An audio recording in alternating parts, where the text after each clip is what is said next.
Je suis Grégory Pouy et vous écoutez Vlan, un podcast qui vous aide à être plus serein en comprenant avec nuance le monde dans lequel nous évoluons.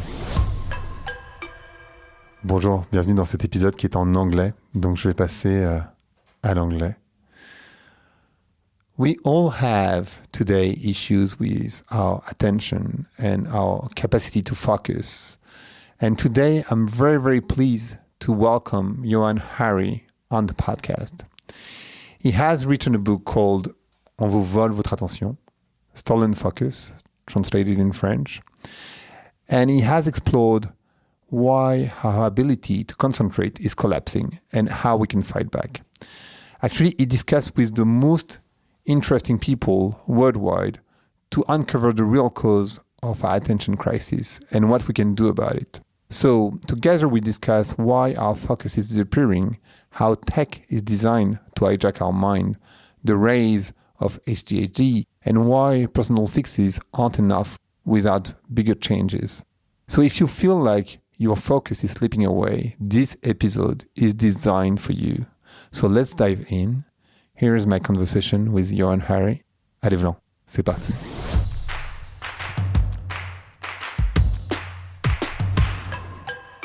Hi everyone. Hi Yohann. How are you doing? I've had so much coffee today that it's possible this will be my final interview and I will die of a stroke. But I'm happy. I'm in Paris. Life is good.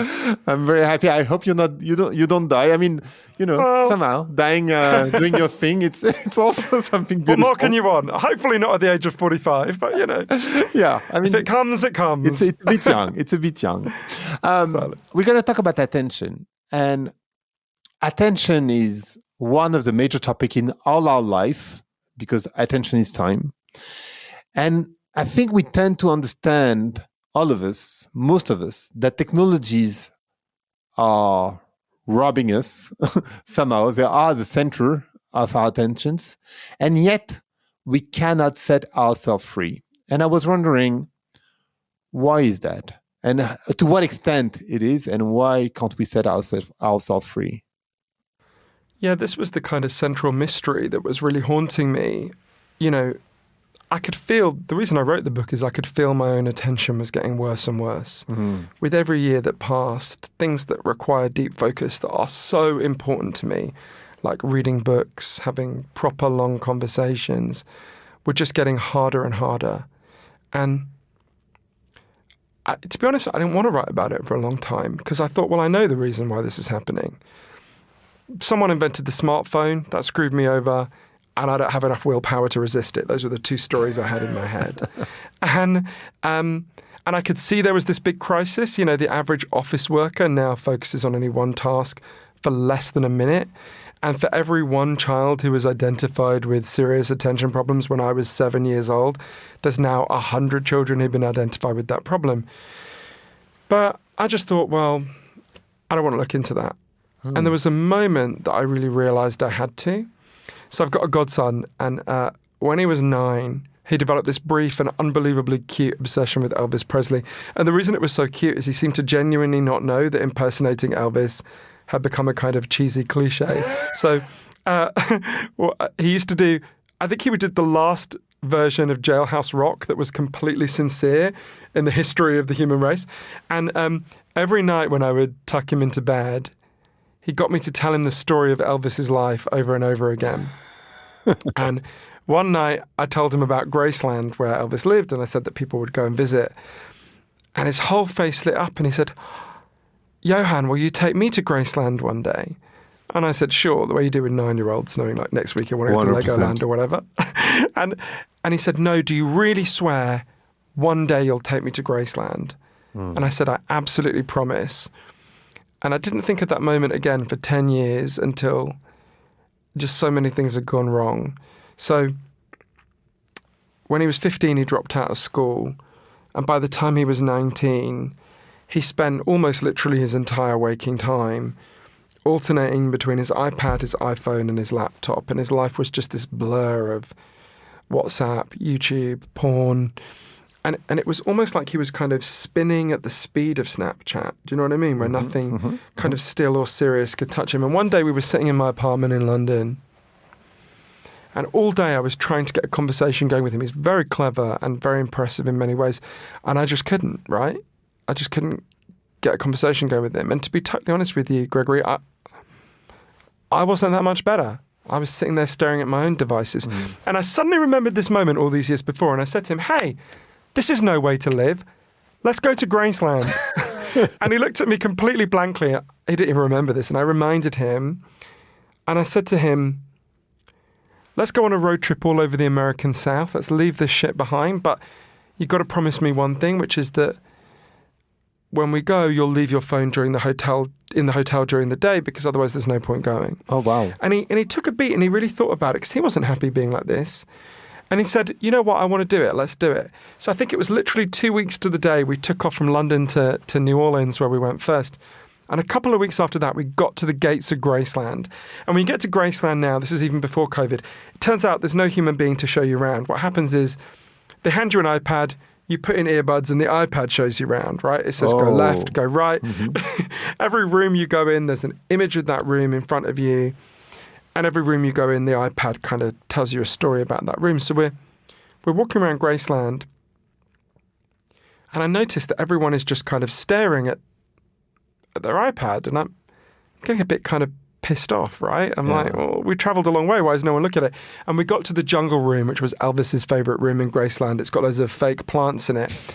And there was, I'll never forget them, there was this middle-aged Canadian couple next to us. And the man said to his wife, honey, this is amazing. Look, if you swipe left, you can see the jungle room to the left. And if you swipe right, you can see the jungle room to the right. And I laughed and I watched them because I thought they were kidding. And I watched them and the man was just swiping. They're both swiping back and forth. And I leaned forward and I said, but sir, there's an old-fashioned form of swiping you could do. It's called turning your head, because you realise we're in the jungle room. You don't have to look at it on the internet. It's all around you in 360 degrees. And they looked at me like I was insane and backed out the room. And I turned to my godson to laugh about it. And he was standing in the corner staring at Snapchat, because from the moment we landed, he could not stop. He literally couldn't stop. And I went up to him. I tried to grab the phone out of his hands and I said, look, I know you're afraid of missing out, but this is guaranteeing that you'll miss out. You're not present in your own life. You're not showing up at the events of your own existence. And he stormed off, understandably, and I wandered around Memphis on my own that day. And I found him that night at the Heartbreak Hotel where we were staying. He was sitting by the huge guitar show swimming pool, and looking at his phone, and I went up to him and I apologised for getting so angry. And he didn't look up from his phone. But he said, I know something's really wrong and I don't know what it is. And I realised we came away to get away from this problem of distraction, but there was nowhere to escape to. It's everywhere. It's the air we all breathe. And that was when I realised, okay, I need to investigate this, and ended up going on this big journey all over the world, from Moscow to Miami to Melbourne to Paris to interview over 250 of the leading experts on attention and focus. And I learned that there's actually scientific evidence for 12 factors that can make your attention better or can make it worse. And loads of the factors that can make your attention worse have hugely risen in recent years. Your attention did not collapse.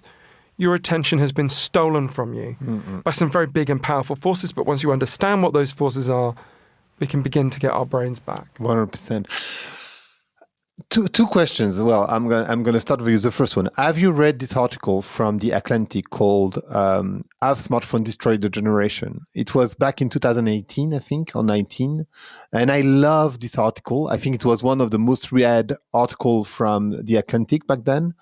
So that's my first question, and it's also a question: have smartphone destroyed the generation? Second question would be: how do you see our society, and do you think that as a society we are collectively sick somehow? Yes, I think the article you're talking about was written by my friend Johann Hari, who I love, is a great person. I think he's absolutely right here. I think we need to look at all of these 12 factors that are playing out and what we can do with them. And you're absolutely right that there's a huge, I would argue it's the primary factor, is the societal factor. I'm sure we can explore that more. But let's look at just one of the 12 factors that I write about in on vous, votre attention. So I can apologise for my terrible French accent. When I was a child, I spoke French because my dad's Swiss, but it's j'ai oublié tous mes mots. But if we look at these 12 factors, let's look at one that will be playing out for almost everyone who's listening to some degree. I went to MIT, the Massachusetts Institute of Technology, to interview one of the leading neuroscientists in the world, an amazing man named Professor Earl Miller. And he said to me, look, there's one thing you need to understand about the human brain more than anything else. You can only consciously think about one or two things at a time. That's it. This is a fundamental limitation of the human brain. The human brain has not changed significantly in 40,000 years. It's not going to change on any time scale. We're going to see. But what's happened is we've fallen for a kind of mass delusion. The average teenager now believes they can follow 6 or 7 forms of media at the same time. The rest of us are not far behind them. So what happens is scientists like Professor Miller, scientists all over the world, including here in France, get people into labs and get them to think they're doing more than one thing at a time. And they monitor them. And what they discover is always the same. You can't do more than one thing at a time, but what you do is you juggle very quickly between tasks. You're like, what did Gregory just ask me? What is this message on WhatsApp? What does it say on the TV there about Trump? What is this message on Facebook? Wait, Gregory, what did you just ask me again? So we're constantly juggling. And that juggling comes with a really big cost. The technical term for this is one every person should know, is the switch cost effect.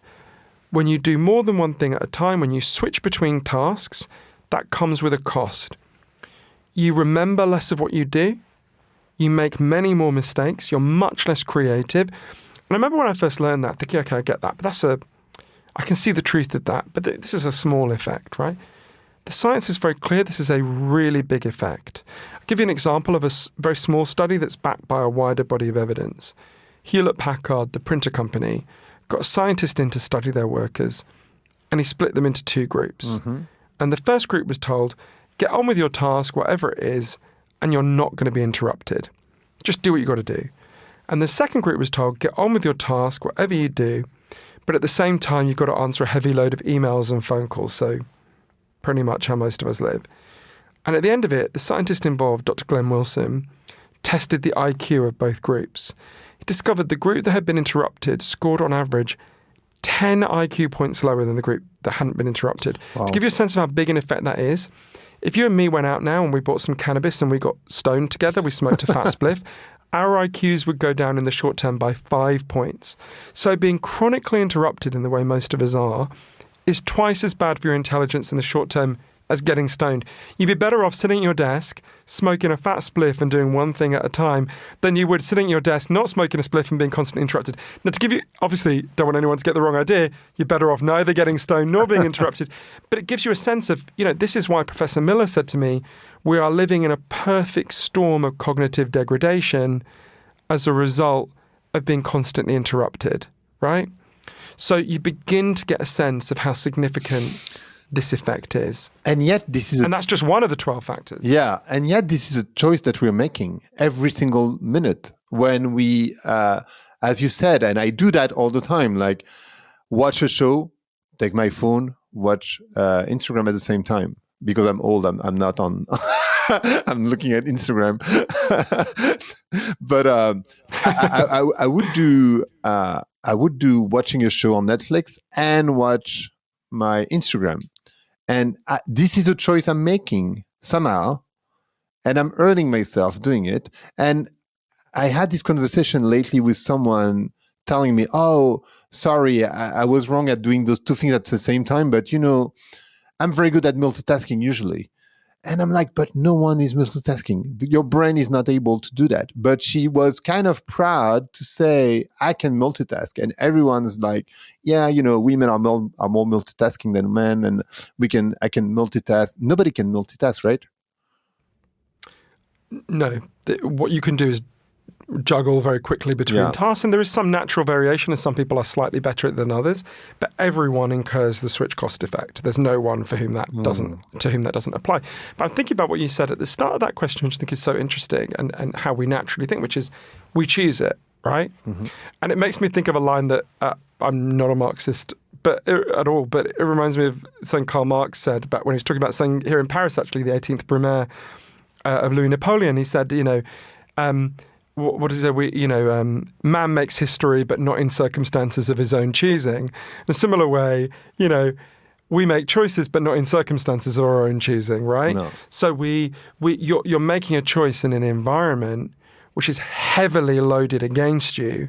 And it really helped me to understand. So I went to Silicon Valley and spent a lot of time with the people who designed key aspects of the world in which we now live. I want to stress again that actually these aspects of our technology, which are huge, are only one of the 12 factors that are harming our attention. They're right by the book. But the thing that most struck me, speaking to these people who designed this world, is how sick with guilt they feel about what they've done. Give an example. There's a great guy called Dr. James Williams, who worked at the heart of Google, played a key role in designing Gmail to make it more addictive. And one day he was speaking at a tech conference where the audience are literally the people who design the stuff that your kids are using today. And he said to them, if there's anyone here who wants to live in the world that we've created, please put up your hand. And nobody put up their hand. Wow. He was like, I'm done, I'm out of here. He quit and became, I would argue, the most important philosopher of attention in the world right now. And the people at the heart of the machine kept explaining to me how it works and what we can do about it. And even though it's a very simple insight, it actually took me quite a long time to really absorb it for reasons that we can unpack if you want. But they explained to me, so if you open now TikTok, Facebook, Twitter, Instagram, any of the mainstream social media apps, please don't open them for all the reasons we discussed. But if you did, those companies begin to make money out of you immediately in two ways. Right. The first way is really obvious. You see advertising. Okay, we all know how that worked. Second way is much more important. Everything you ever do on these apps is scanned and sorted by their artificial intelligence algorithms to figure out who you are and what makes you tick. What makes you happy, what makes you angry, what makes you horny, what makes you sad. And it's harvesting that information, learning a huge amount about you.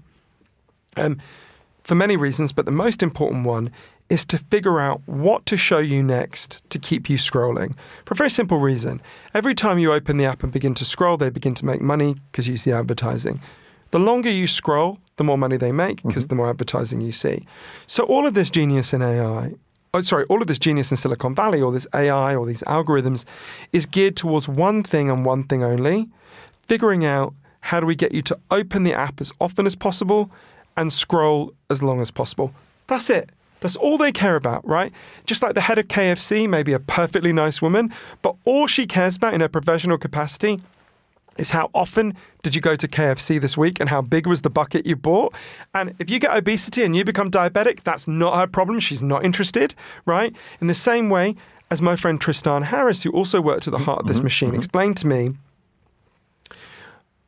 this is a machine designed to hack and frack your attention. You can try having self-control, but every time you do, there are 10,000 engineers on the other side of the screen working really hard to undermine your self-control. So you've got to understand that you say you're making choices, and of course, at some level you are, but you're making choices in an environment rigged to undermine your capacity to make good choices for your longer-term self. But the difference, though, with the KFC example is in the case of this woman working for KFC, she doesn't have to eat KFC, even though she worked there. When you are an engineer working on those algorithms, you will also consume them. And you are hurting yourself at the same time that you are hurting people somehow. Well, do they let their kids use it? I mean, no. Mark Zuckerberg's kids don't have any of this shit, right? Elon Musk really limits his kids using it. I mean, and they limit themselves quite tightly.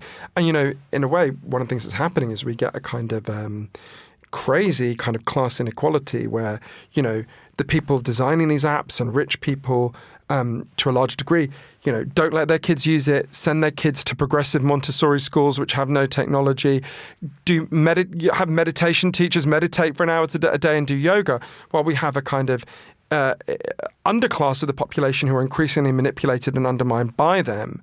So yeah, it's true that they use them to some degree, but they put all sorts of barriers and protections between the people they care about and this profoundly invasive technology. I was going to ask you a question, a very simple one, but what do you think of the acceleration of the word? And is it really accelerating in any way? I mean, the word is accelerating and we feel we are doing much more things in our daily life because we are doing this and that, and through AI we can do even more. But eventually, are we really doing more? I feel we're doing less somehow. Yeah, there's lots of really interesting research on this that I go through in the book. So it's absolutely the case that the world has accelerated. People walk faster than they did in 1950. They talk significantly faster than they did in 1950. There actually this is not just a kind of, the world used to be slower, a kind of nostalgia. There really is an acceleration of the world. And there are many advantages to that, right? Many advantages. But acceleration comes with a cost. There's a huge amount of research on speed reading, for example. Mm-hmm. So it turns out anyone who's literate, you can teach them to read faster. You can do it. But again, it comes with a cost. You remember less, you understand less, you absorb less. There's a brilliant Woody Allen joke where he said, I learned to speed read. I read War and Peace in 10 minutes. It's about Russia. Right? You can learn to speed read, but it comes at a cost. In the same way, the world is going faster and faster for all sorts of complicated reasons we can talk about. And that brings benefits. And there are many times when we want things to be speedy and fast. I don't want us all to go and live in a monastery and, only spend all day reading scrolls, right? That's not what I want. But I think what most of us want is a mixture of speedy, fast, access to lots of information and times of deep thought and contemplation. And most of us feel we've gone way too far towards one end of that spectrum. It's not that we want to get rid of that end of the spectrum. If you and me lived in a monastery, I'd be like, guys, we've got to speed things up around here, right? Some of the time. So it's that we want a mixture of both. And the reason this is so important is I would say to anyone listening, think about anything you've ever achieved in your life that you're proud of, whether it's starting a business, being a good parent, learning to play the guitar, whatever it is. That thing that you're proud of required a huge amount of sustained focus and attention. Focus and attention are at the heart of all human achievement. 100%. Deep focus is our superpower as a species. And the way I've come to think of it is, attention and focus are our superpower, and at the moment we are surrounded by kryptonite. And our job is to get that kryptonite out of the environment so that we can think and focus deeply again. And we absolutely can do that, and I went to places that have done it. But it requires understanding the scale of what's been done to us. It requires understanding the 12 factors that are harming our attention that I go through in the book, which range very widely from the food we eat to the way our offices work, to the way our kids' schools are designed, to air pollution, to our lack of sleep. There's a huge array of factors on this. But once you understand them, you begin to get some agency to some degree as individuals and to some degree as a society. But if you don't understand what's happening, if we don't really break it down and understand it in detail, then we're just defenseless before these extraordinarily powerful forces. Actually, when I was listening to you, I was thinking of, I did a TEDx talk, and in my TEDx talk, I say, we are so much in the optimization world that people are now looking for a fast way to slow down, which is completely insane. I like that. It's a good way of thinking about it. And you get this real attention in a lot of the way these things are talked about, where you get, the way meditation is sold is, for example, learn to meditate so you can be an even more efficient worker drone, right? 100%. Which is absolutely not the way that philosophy was designed, meditation was thought of. It's like, no, actually, you should be asking, is being a maximally efficient worker drone the goal of life, right? Now, of course, we want to work. Work is really important. I love work. I love my work. But also there's a time to not work, right? Think about sleep in relation to this. We sleep 20% less than people did a century ago. The average British child sleeps 85 minutes less than they did in 1945. And I interviewed many sleep experts, but I interviewed one of the leading experts on sleep in the world, an amazing man named Dr. Charles Czeisler, who's advised everyone from the US Secret Service to the Boston Red Sox on sleep. And he said to me, even if nothing else had changed, except that we sleep so much less, that alone would be causing a huge crisis in attention and focus for many reasons, but I'll give you an example of one. Mm-hmm. The whole time you're awake, your brain is building up something called metabolic waste. One scientist said to me, so we should think of it as brain cell poop, which helped me to think about it. So your brain's building this up the whole time you're awake, right? And it slows your brain down. If you stay awake for 19 hours, which doesn't sound like very much to me, your attention deteriorates as much as if you got legally drunk.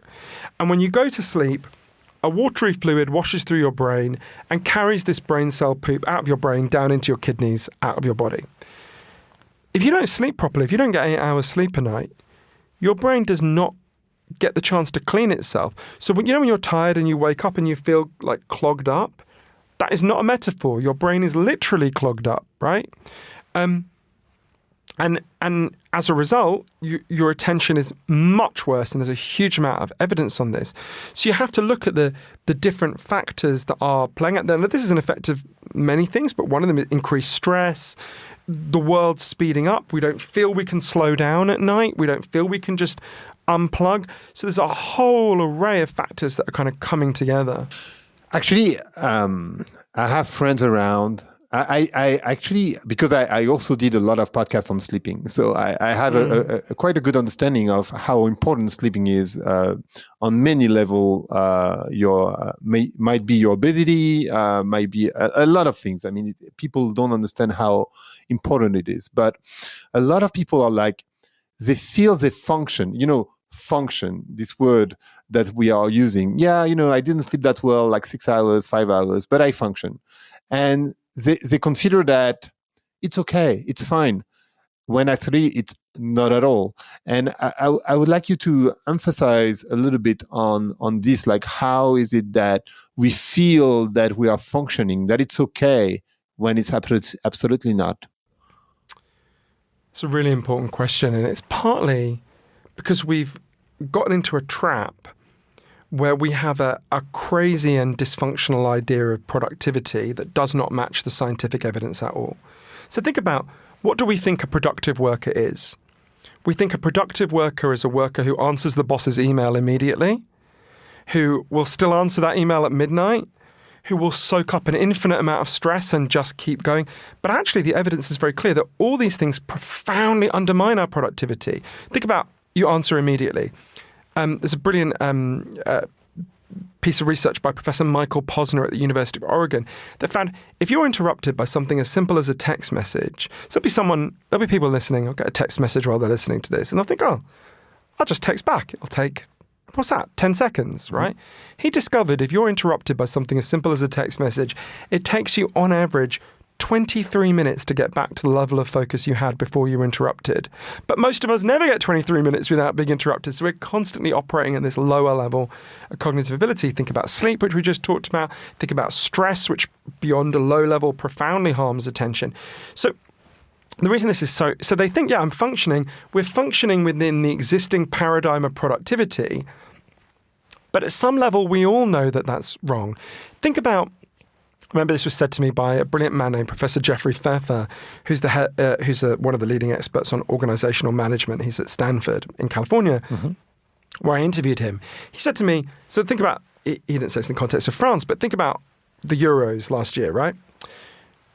No French person wanted the French team to walk onto the pitch exhausted, having been awake until 1 a.m. the night before, stressed out, and with their phone in their pocket to check it during the game. If I suggested that as a management technique, you would say I was insane, right? And you would fire the football manager the moment he suggested it, right? But Professor Pfeffer said to me, if that's true of your soccer team, that's true of your colleagues, that's true of yourself. And that's even more true in the changes in the environment that are happening. Because I've got to tell you, all the simple, shallow, quick stuff that we think of as productivity is already and soon will massively be done better by AI, right? What the value that we as humans can bring is thinking deeply, is being creative. And that's profoundly the stuff that is destroyed by this crazy vision of productivity, and which we need to return to a deeper, more meaningful form of productivity, which is the productive worker is actually the worker who can set aside distractions, who can pay attention, who can think deeply and creatively. And that requires you to say, actually often, in an absolute emergency, you might want someone to answer the email quickly. Mm-hmm. But we don't live in an emergency all the time, or if we do, something's gone really wrong, right? Think about the change from even when we were children. When I was a child, my parents would come home from work and never in my whole childhood were they ever contacted by their boss when they came home. No. Never, right? Now, the only people who were contacted at home when we were kids were doctors and the president, and even doctors weren't on call all the time, right? So you think about these changes that are profoundly undermining our ability to think deeply. There's a lot we can do to reverse that. We will go into how to reverse that, but I have a few questions first. Sure. First is, what is the impact of us humans, all of us, pretty much all of us, touching the screen so many times? I don't remember, you give the figure in the book, I don't remember the number, and this is the most, the thing that we touch the most every single day, more than a human, more than ourselves. Much more, yeah. The figure is more than 2,600 times a day, but actually that's the pre-COVID figure. It's significantly higher now. There's all sorts of things it does now. I want to stress there are many positive things about our technology and many reasons to be glad we have it. The way big tech wants us to think of this debate is, are you pro-tech or anti-tech? That's not the debate. We're all pro-tech, right?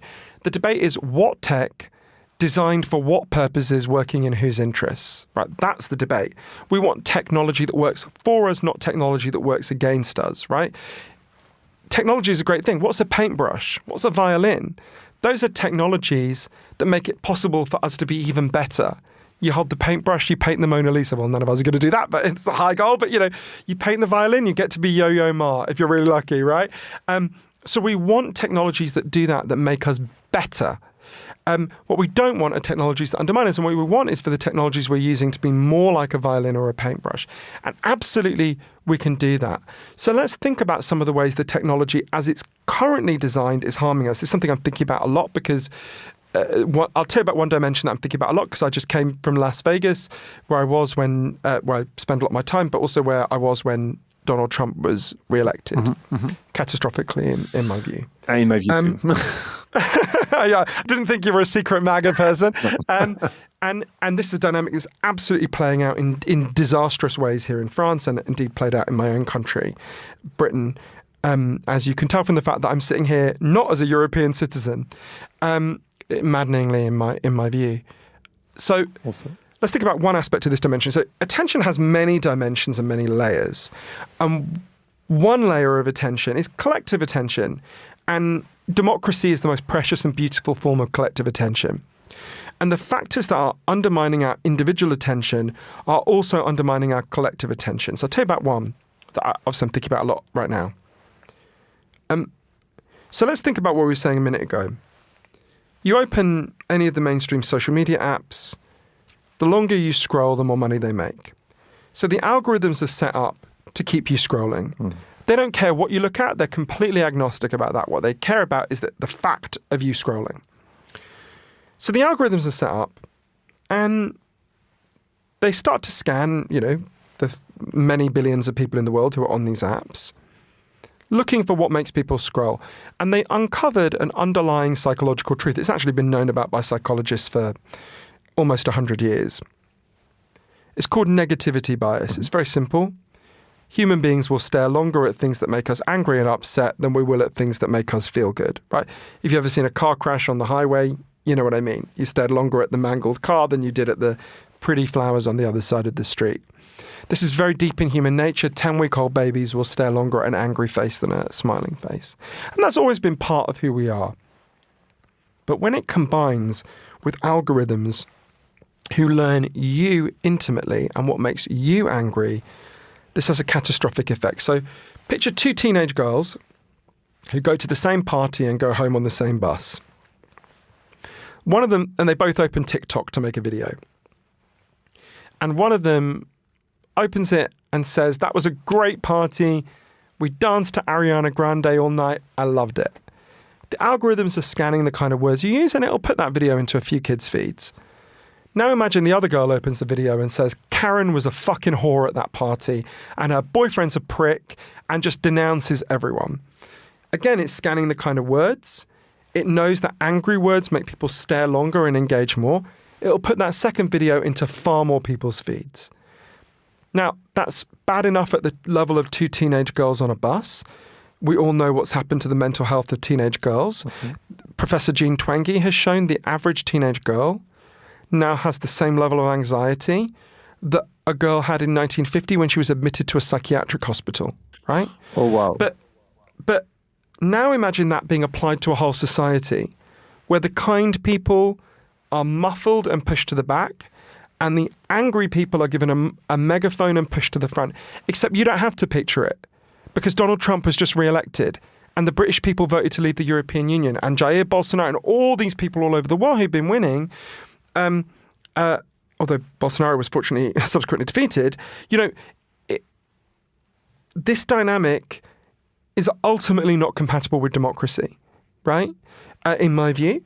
There are many things that are going on driving these far right and to some degree far left forces. So this is not the only one, of course, but it's a huge factor in what's going on here. So there are many reasons we need to deal with the underlying factors that are harming our attention. We've got to do it for our work, for our pleasure, for our lives, for our kids, but we've also got to do it for our democracies.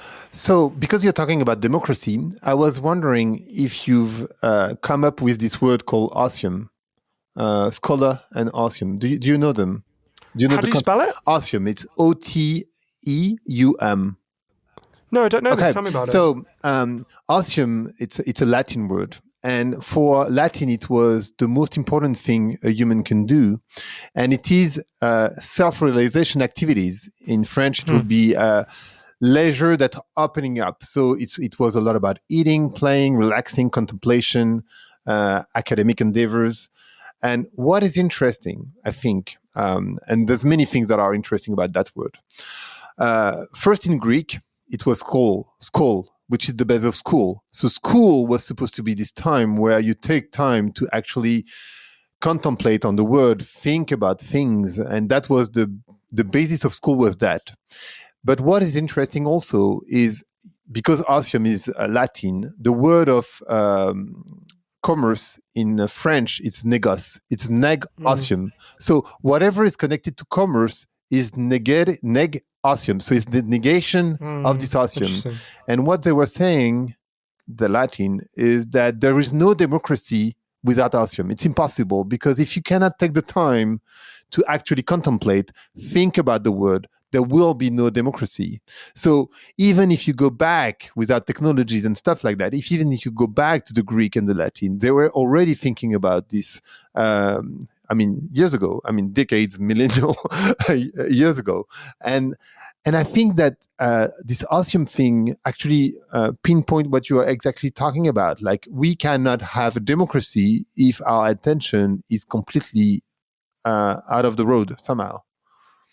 I think that's so interesting. And it makes me think about another element of the research I did for the book. That it's one of the things that really surprised me, actually, in the research. There was a lot that surprised me in the 3 years I was researching the book. But and I think it really relates to what you're bringing up. So at the start of working on the book, I was thinking about these problems with attention in a very individualistic way. I basically thought the reason I can't focus as much as I used to is because someone invented the smartphone and that fucked me, and I don't have the willpower to resist it. Mm-hmm. So I thought, well, the answer here is obvious. I'm going to use my willpower to get away from my smartphone. So I was in this lucky position. There was an Oscar-nominated movie made out of one of my previous books. It's called the book is called Le Brimade des Stupes in French, and the film was called The United States versus Billie Holiday. So I had a load of money. So I thought, right, I'm going to get away from this. So I went away for 3 months to a place called Provincetown in the United States, in Cape Cod. And I had no smartphone and I had no laptop that could get onto the internet. Wow. And at times it was very difficult, but it blew my mind how much my attention came back. It was extraordinary. I could focus as much as I had when I was 17. I could read books for like 8 hours a day. It was incredible. But one of the things I didn't expect was, so I didn't have, normally when I walk around, if I walk around Paris or whatever, I'm listening to podcasts, I'm listening to audiobooks, right? I'm sure lots of people are listening to this while walking around, right? While doing stuff. Mm-hmm. And when I went for walks in Provincetown, I would go for long walks. It's one of the most beautiful places in the world. I didn't have anything, right? So I was just sort of walking. And at first I thought, this isn't what I came here to do, right? I came here to focus. I came here to, narrow my focus, read books, do these things. And I almost felt like I was cheating. But I noticed that often, almost always in fact, it was in those long periods when my mind was just wandering that I was having the most fertile and creative thoughts I'd had in years. I was like, this is weird. So when I left Provincetown, I learned that there's a huge body of science. There's been a massive flourishing of this in the last 20 years on the science of mind wandering. So I interviewed lots of people who've worked on it, and I did a lot of research on this. And in fact, the evidence is very clear. It's when you let your mind wander. So mind wandering is when you let your thoughts float and you don't have an obvious thing to think about, right? And generally we're taught that's a bad thing. If you've got kids and you go to parents' evening and the teacher says, well, little Johnny lets his mind wander a lot, that will not be a compliment, right? Totally. But actually the science shows, and clearly we don't want mind wandering all the time, but the science shows that when you let your mind wander, you're engaging in crucial forms of thinking. You're processing the past and making sense of it. You're anticipating the future and preparing yourself for it. And crucially, you are combining things that are otherwise not combined in your mind, which is where creativity comes from. And we have driven mind wandering out of our lives, right? Just everyone listening to this, look at the people around you. How many people are just mind wandering? Not many, right? So one of the many changes I made based on the science I learned, and I go through lots in the book, is now wherever I am in the world, I always have 1 hour a day where I leave my phone, I don't have any technology, and I just go for a walk. And I take a notebook in case I have any interesting thoughts that I don't want to forget. But other than that, and that is a form of technology, but I don't, and that is usually the most creative hour of my day. You were talking about technology. I've heard, I don't know if it's true, but you probably found that guy during your research, but I've heard that the person who invented the scrolling tried to, because he understand that he screwed up somehow, and he tried to create this anti-scrolling thing where the more you scroll, the harder it gets to scroll to a point where your screen doesn't move anymore. I don't know if that could be a technological solution to the issue we're talking about. I think you're talking about my friend Asa Raskin, who invented infinite scroll. So he was the guy. You're exactly right. He invented. Everyone will have seen this, used it a million times. But he invented. So it used to be people who are. I think you're. How old are you, Gregory? 48. Right. So we're the same age. I'm 45. You're younger. Very slightly younger. Remember when the internet first came along, if you would get to the bottom of the page and you would have to click like 2, 3, 4, 5, some websites still work like that. And Asa invented infinite scroll, which means now most websites, when you get to the bottom, it just opens up a whole new page, and you get to the bottom of that, opens up a whole new page. And so you don't have to put any effort, you just could scroll forever, right? It's how Instagram or whatever works. And Asa once was sitting in a hotel room and looked at the research about this makes you keep scrolling for much longer, it makes you spend much more of your life. And he calculated how many human hours he had taken from people by inventing this. And the number is in the book, but it's enormous number of human lifetimes have been wasted on this, right? And he thought, God, think about all the things people could have done with that time. Played with their children, walked in nature, read a novel, whatever it might be. And he felt sick with guilt about it, like so many people in Silicon Valley. So you're absolutely right. But I think to get to the solutions, because you're absolutely right, is that part of the solution? It can be, but for that, for example, you proposed a solution which Asa is in favour of, that the longer you scroll, actually it takes longer to load, which would encourage you to do other things. To get there, we have to change something in between. So for all of the factors that are harming our attention that I write about in my book, there are two levels at which we need to deal with them. I think of them as defense and offense. There are loads of things we can all do in our individual personal lives to defend ourselves from these factors that are harming our attention. Nudge me to come back to that. I'll talk about lots of them if you like. But I want to be really honest with people, because I don't think most people who are communicating about attention are leveling with people. I am passionately in favour of these individual changes. I've done lots of them. They'll make a huge difference to your life. On their own, they will not fully solve this problem, because the truth is this didn't happen because you fucked up or I fucked up or we all developed bad habits. This happened because of some really big and invasive forces. And at some point, we have to go on offense against the forces that are doing this to us. And I've been to places that have done it, and I can tell you about them.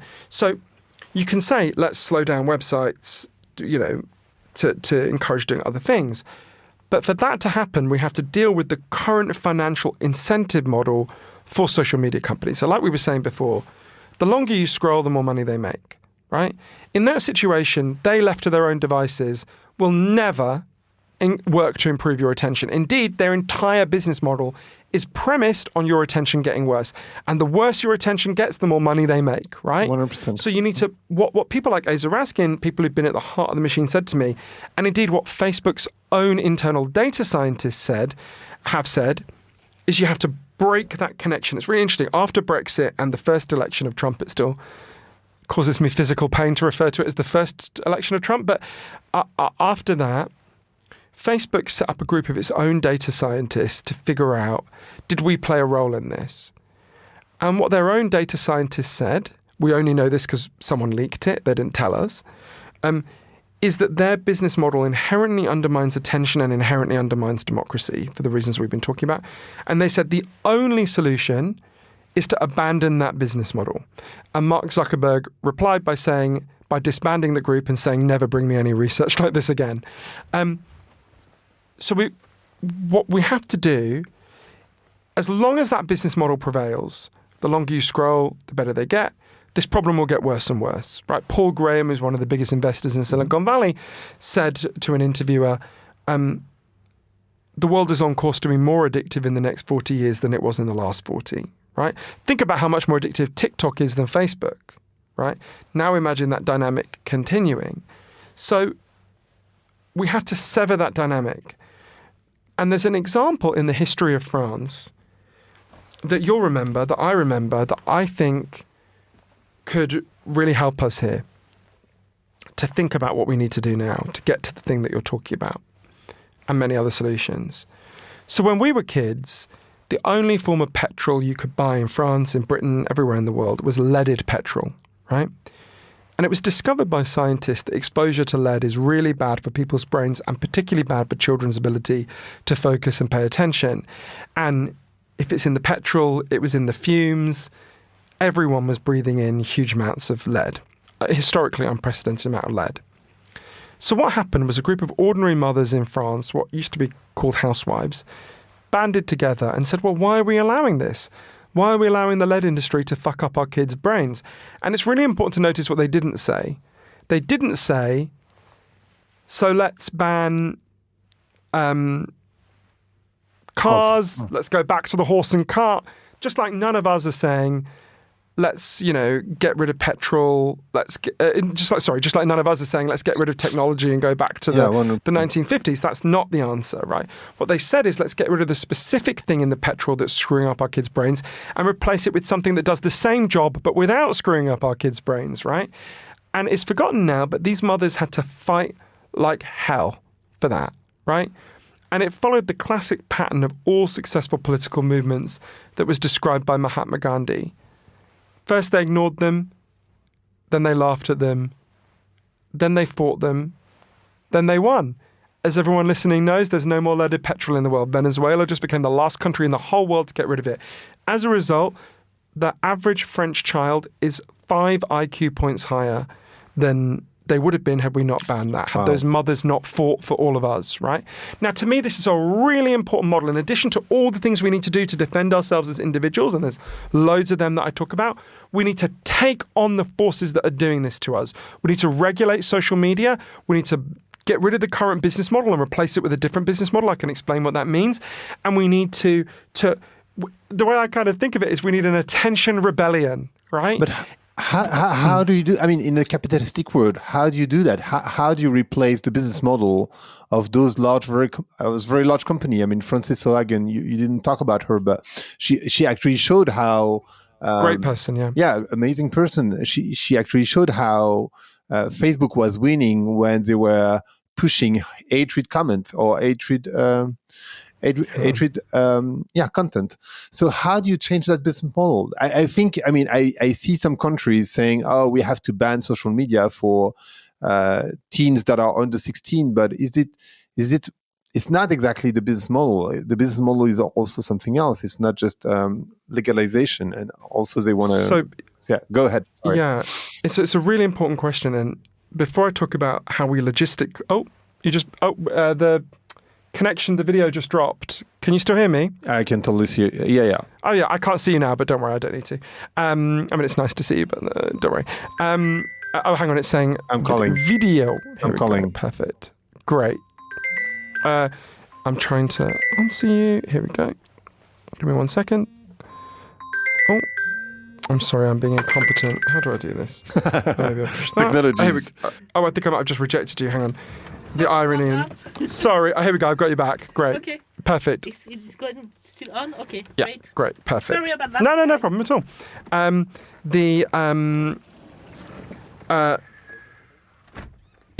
think you've just asked a really important question. And before we get to the logistics of what it means and what the alternative business models are, I think we actually need to address what I hear in your voice and what I feel sometimes, which is a deeper skepticism that we can do this, right?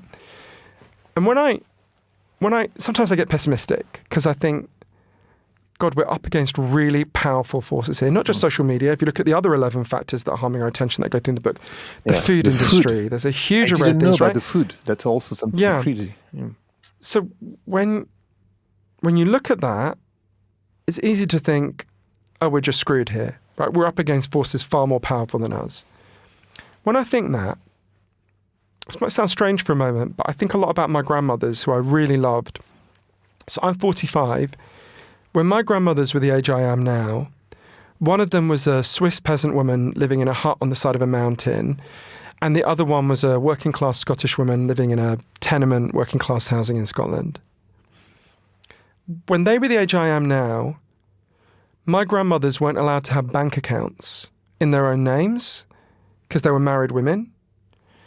My Swiss grandmother wasn't allowed to work outside the home without the written permission of her husband.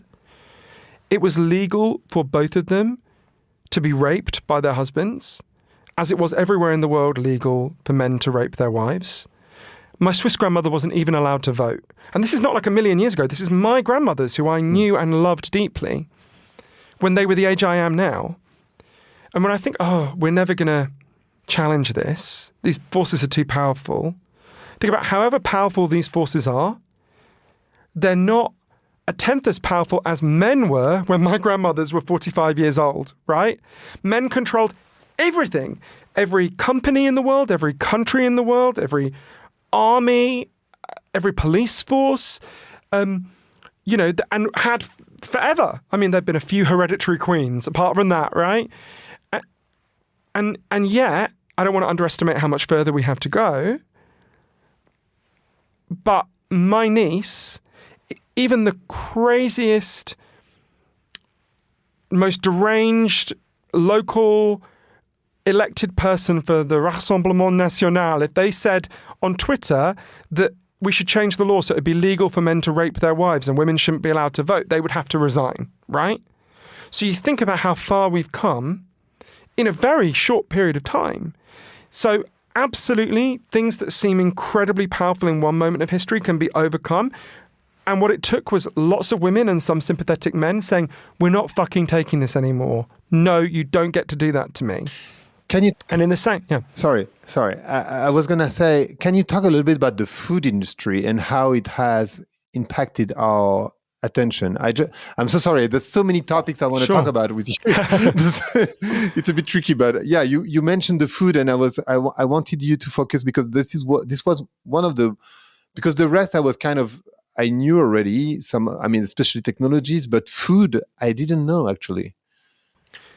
Of all the 12 factors that I write about, this is one of the two or three that really surprised me.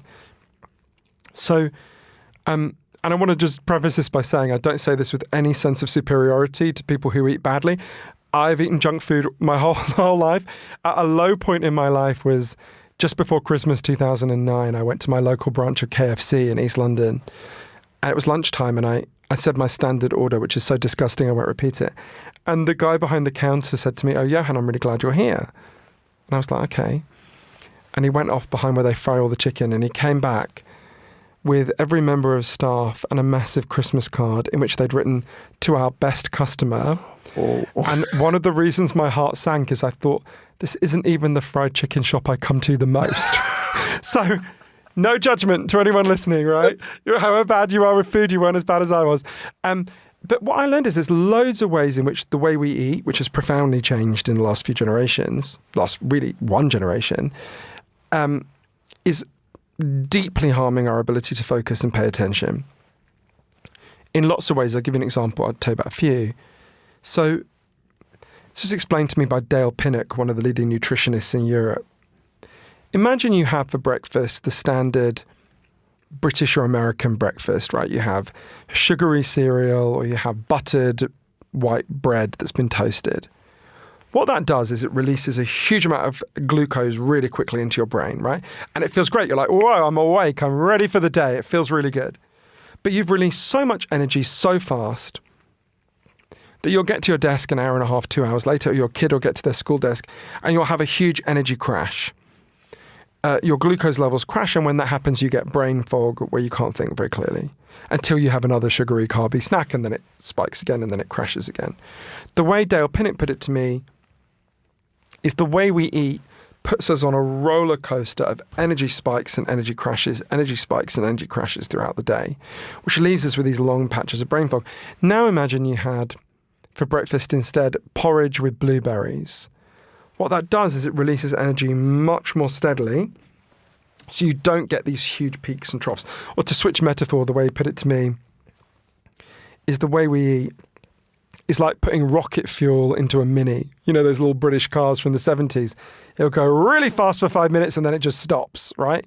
Whereas if you give it the fuel it was designed to have, it'll go along nicely. Or think about there's many other ways in which the food is affecting us, but think about the way we eat, and increasingly in France was actually better than Britain on this for a long time and not so much now. The way we eat is, the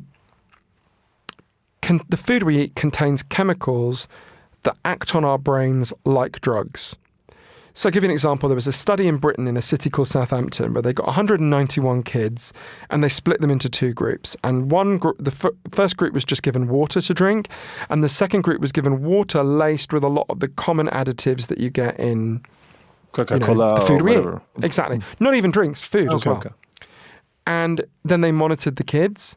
And the kids who were given the additives were significantly more likely to be manic, to struggle paying attention. So there's many factors that are going on here in relation to the food supply and also the food we eat. For your brain to function properly, you need certain nutrients in your diet, like omega-3s.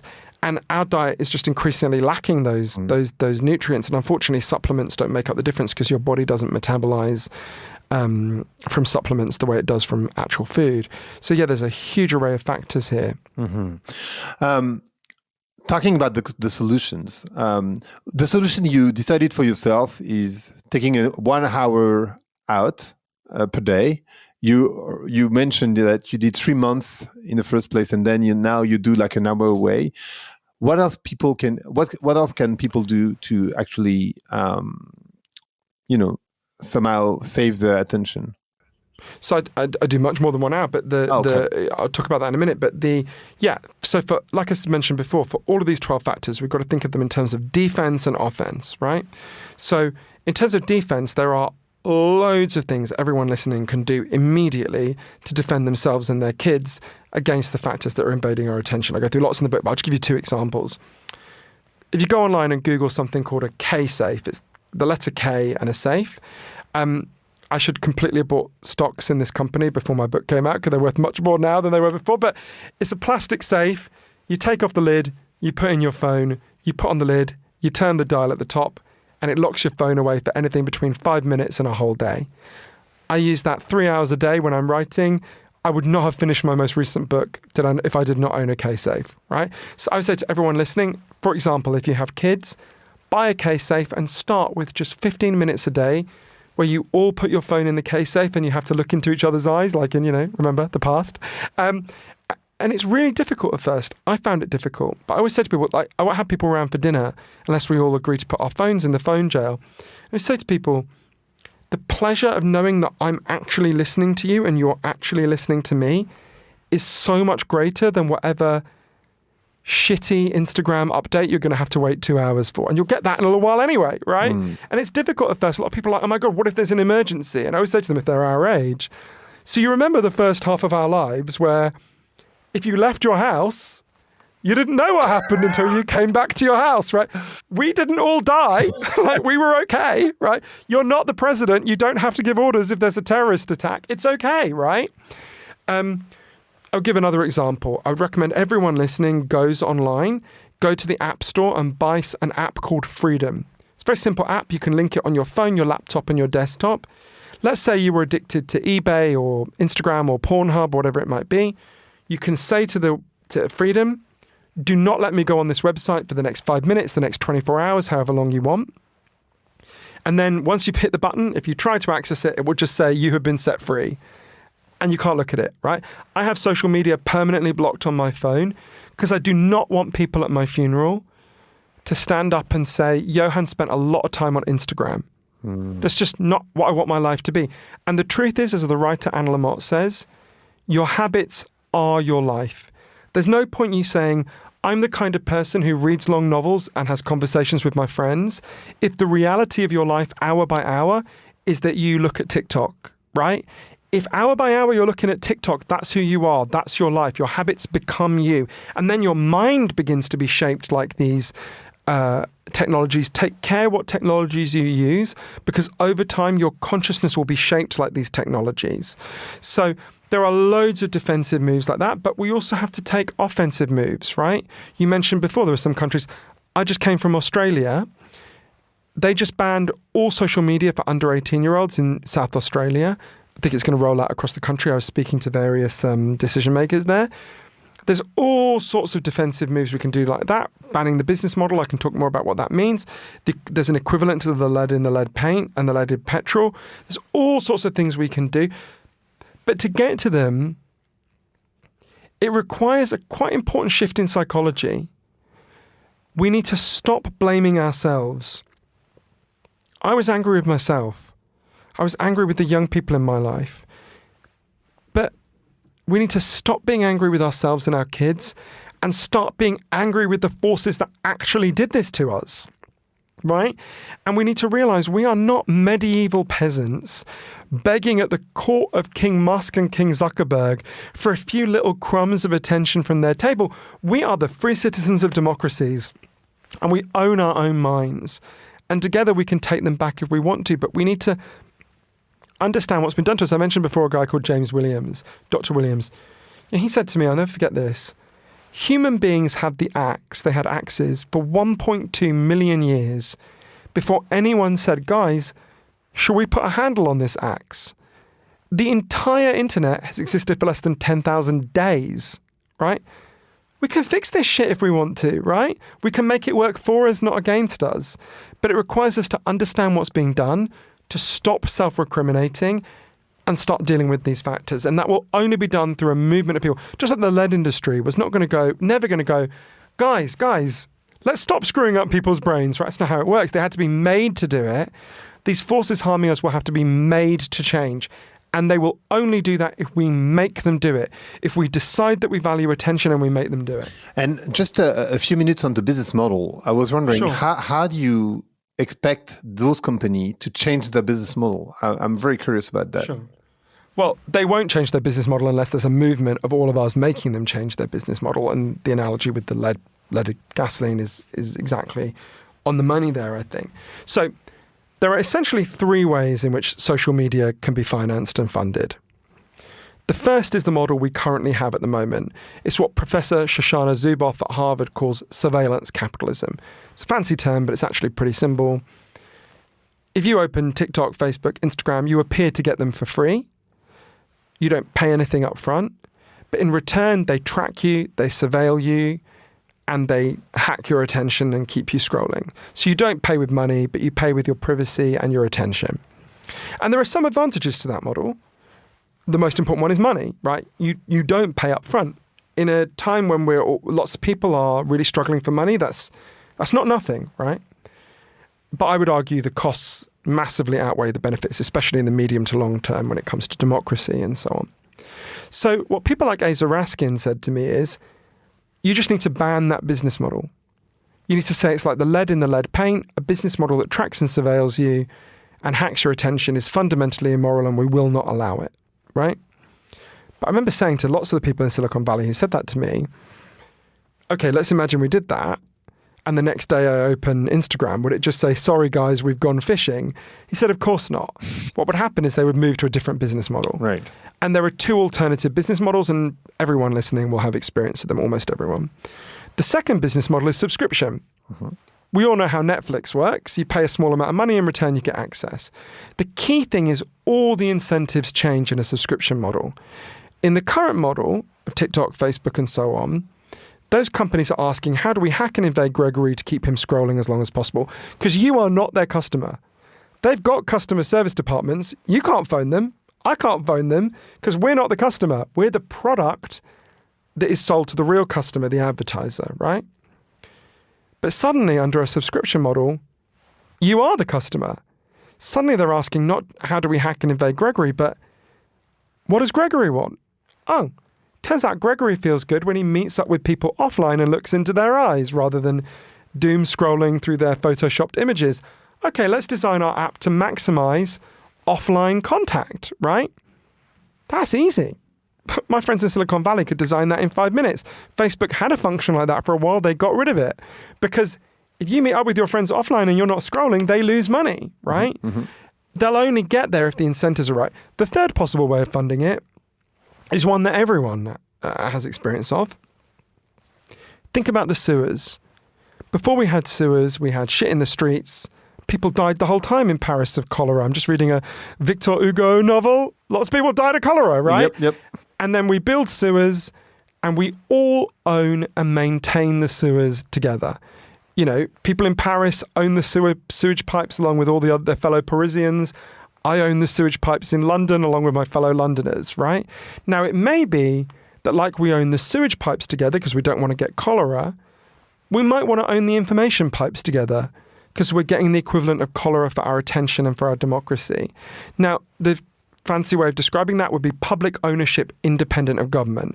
Now, the independent of government is a very important component there. We do not want governments to own and operate social media. We can all imagine how much worse a situation we'd be in if Donald Trump could control social media. We have it with right? Twitter already. Exactly. We're dangerously close to it with Musk and X. A good model, I think, is the BBC. So every British person who owns a television pays a fee to the BBC every year. And the BBC is owned by us and works for us. It does not work for the government and it is not owned by the government. Now, there are plenty of flaws with the BBC. It's not perfect, but it is the most trusted media institution in the whole world, right? Now, I would argue the BBC model is a great model actually for what we want to think about in the future. So these are very practical models. Netflix and the BBC, these are not fantasy things. These are not some sci-fi hypothetical world, right? I'm talking about very practical things that exist in the world right now. Those models, I think, are much better than surveillance capitalism. But we will only move to those models if there's public pressure and demand for it, right? They'll never do it on their own. And yet, the CEO of Netflix said, my biggest competitor is sleep. So... Yeah, Reed Hastings said that. It's a profound, I think he's actually misunderstood his own business model quite badly. And it's partly why Netflix has adjusted since he said that. Actually, I don't subscribe to HBO because I want to sit there watching HBO every hour of the day. I subscribe to HBO because I love Mayor of Easttown and industry. Actually, subscription models work well not by getting people to use them constantly every hour of the day, but providing them with quality time when they do use it. So I actually think Reed Hastings misunderstood how subscription models work. I mean, it's slightly presumptuous for me to tell that to the head of Netflix, but I do think he actually misunderstood why people subscribe. I don't think most people want to watch Netflix every hour of the day. You don't want Netflix interrupting you constantly going, hey, Gregory, did you watch this? You want it to be there when you want to watch it, and you want to not watch it when you're not watching it. Johann, thank you so much. That's so interesting. What a pleasure. It's I could continue for hours, I think. I know we need to stop, but I have so many more questions. The podcast is named Vlan, so I'd like to know what you want to slam the door to or to open the door to. I want to slam the door on the 12 factors that are harming our attention. We've talked about 2 of them. There's 10 more if people are curious in the book. Yes. Vous, vole, votre, attention. Sorry, I'll get my accent right at some point. I can understand it. It's not horrific. It's funny, my dad doesn't speak very good English, but he speaks perfect German and very good French. And he always says, your books are so much better in German and French. And I'm like, no, Dad, it's just that you can understand them better. So yeah, I want to slam the door on the 12 factors that are harming our attention, and I want to open the door on the factors that enable and enrich our attention. Obviously, I talk about a lot of them in the book. We've been talking about the negative factors, but there's a lot of really positive ones as well. And the key thing is the science is very clear about this, because the way these forces we're ranged against want us to think about it is, it's just the world has changed, the modern world, it's just inevitable that we can't think as clear as we used to. This is not a product of the modern world. We all want to live in the modern world. I don't want to go and live with the Amish, right? I don't want to convert. No disrespect to any Amish who are watching. You are kind of cheating if you are. I don't know if you have a big Amish demographic for your podcast. But, we want a form of modernity that works for us, and we absolutely can get that, but we will only get it if we fight for it. Wonderful. Thank you so much. Thank you so much. Merci d'avoir écouté Vlan. Si vous avez aimé l'émission, n'hésitez pas à mettre des étoiles sur vos plateformes de podcast préférées. Vous pouvez aussi partager l'épisode sur vos réseaux sociaux, Instagram Stories, Facebook, LinkedIn, où vous voulez. Je suis Grégory Pouy. Vous pouvez me retrouver sur l'intégralité des plateformes sous le nom Greg from Paris. Si vous avez des idées pour des invités, si vous avez des commentaires, n'hésitez surtout pas à m'envoyer un message. Allez, merci et à bientôt.